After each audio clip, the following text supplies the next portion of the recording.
Good evening, everybody, and happy Friday, TGIF. We are bringing it back. So, Rob, I know you're going to be out here listening, so go ahead and post a song in the comment section down below of what you would like to share with everybody else for today's dance party, since you are the captain of that ship. If you guys are new here, go and hit the subscribe button, leave a like, and comment down below. We're going to be covering Russia, Ukraine, and we've got about 30 different interesting headlines. Of course, check out my other videos on the Nord Stream pipeline coverage, and this is going to be more or less a geopolitical Russia-Ukraine war update. So without further ado, Putin annexes 4 occupied regions, escalating war in Ukraine as it applies to join NATO. And I can absolutely guarantee you, we'll get into in a second, is not going to end well.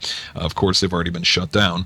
However, Russian President Putin proclaimed the biggest annexation of territory in post-war Europe on Friday, that is today, September 30th, 2022. Getting over here into the Institute for the Study of War, understandingwar.org. Special report assessing Putin's implicit nuclear threats after annexation. Some interesting takeaway points. Putin's annexation speech made several general references to nuclear use that are consistent with his past language on the subject, avoiding making the direct threats that would be highly likely to precede nuclear use. Putin is attempting to force Kiev to the negotiating table by annexing Russian-occupied territory and threatening nuclear use. Putin's call for negotiations and implicit nuclear threats are aimed at both Ukraine and the West. Putin stated red lines for nuclear weapon use have already been crossed. Okay, and the application at NATO is obviously one of them. Putin stated the red lines have already been crossed several times over without any Russian nuclear escalation so far. However, if you watch my other video, we covered in depth that he said he is not bluffing. And we're going to be covering more on the mobilization in the next couple articles, so stick around. Partial mobilization to replace Russian losses, wintertime energy pressure on Europe to deter European support are likely the avenues he's going to go down.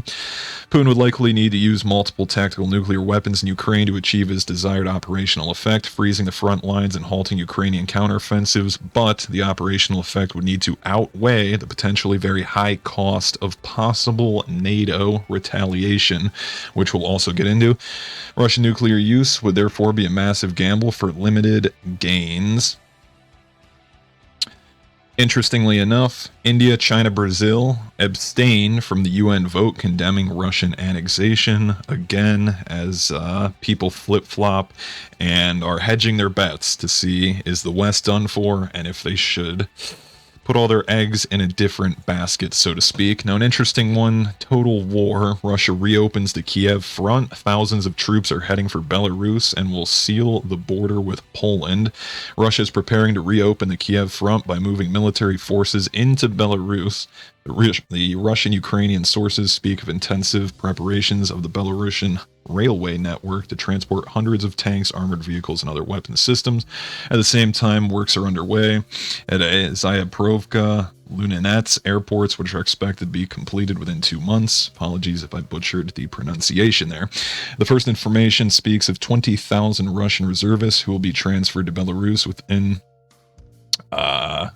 a short amount of time. Only a matter of time before Belarus actively participates in the Ukrainian war. Also something that I've been speculating for a while ago, that a full mobilization and a declaration of war would of course pull Belarus into the fold. So I've been waiting on that. Now Belarus, if they were pulled in, they're so far looking at about 100,000 soldiers, and they would have to conscript them. They don't have 100,000 on standby, ready to rock and roll. British intelligence services said a major Russian attack will soon begin. British intelligence agency MI6 has reportedly passed information to the office of the President of Ukraine and the General Staff of the Armed Forces about planning of a major Russian attack.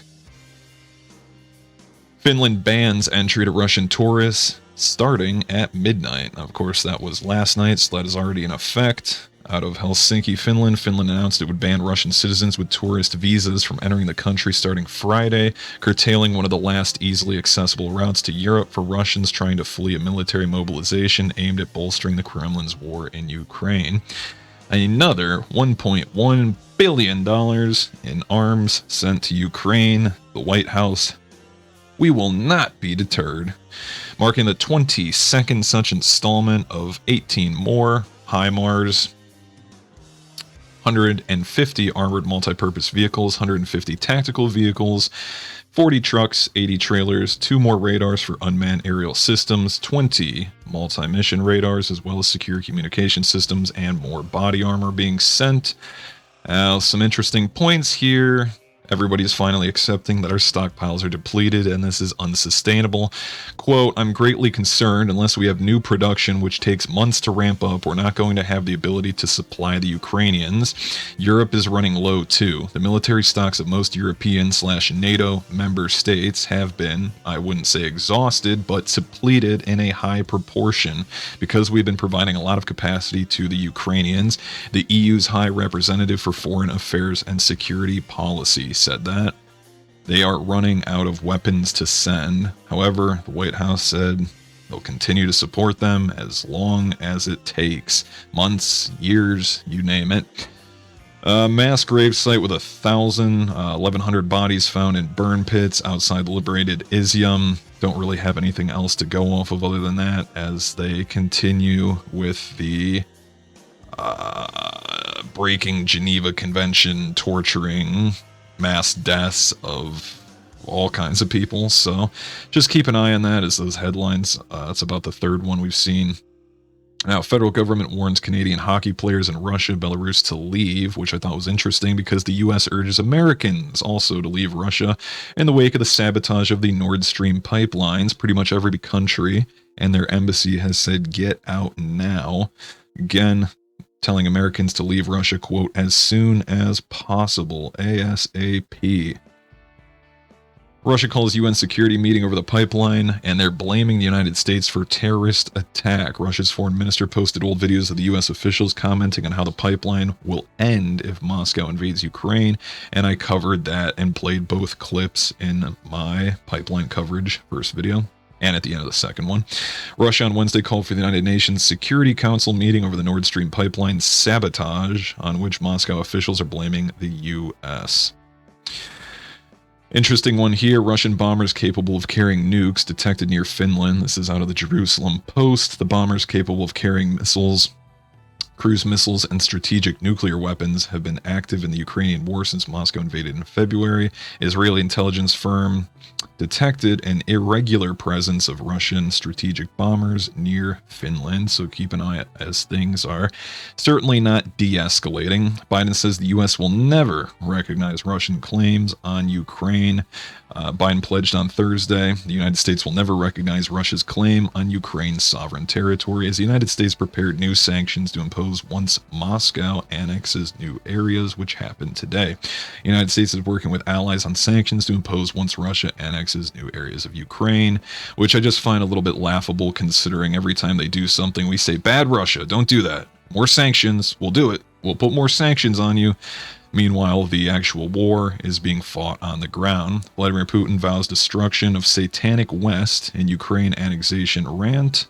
Russia to call up an additional 120,000 new conscripts by the end of 2022, which is going to be an addition, I believe, to the 300,000 he is already calling up.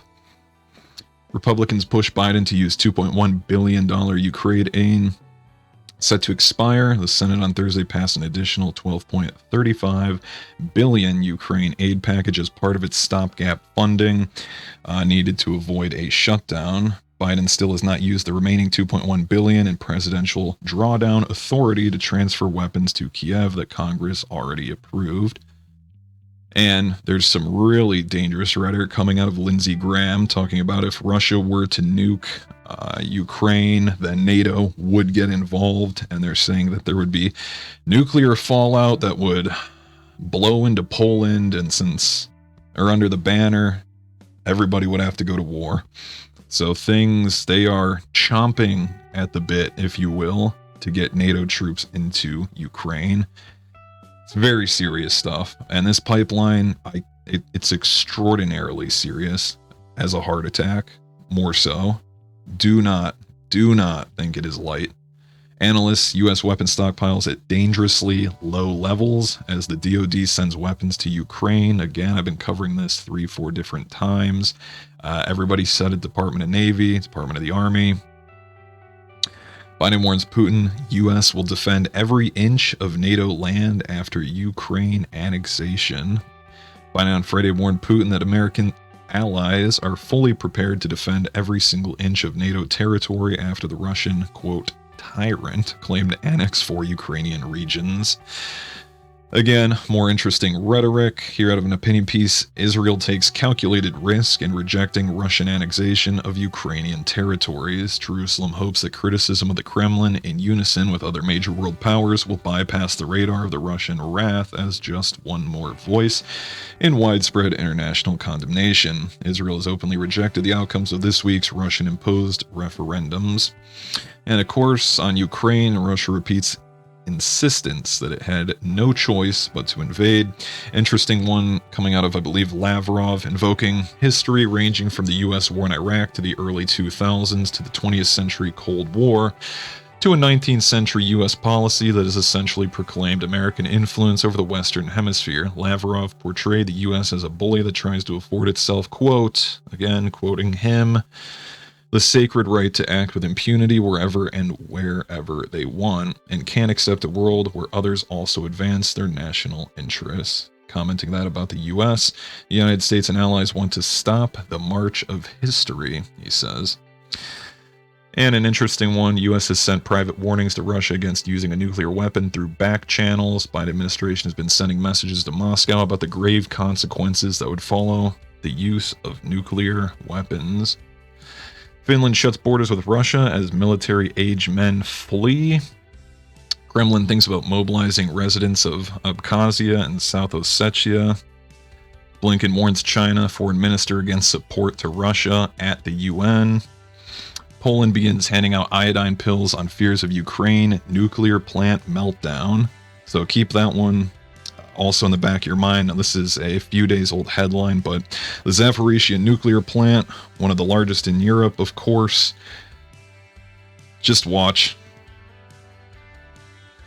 Russia one step closer to using Bitcoin crypto in international trade as central bank finance ministries agree on draft bill as they try to circumvent sanctions, etc. And NATO intervention in Ukraine could spark nuclear war as the nuke headlines continue to fly across our screen at warp speed. So if you guys enjoyed this news roundup, go ahead and leave a like, comment down below, and subscribe. I'll see you guys in the next one. Have a good night.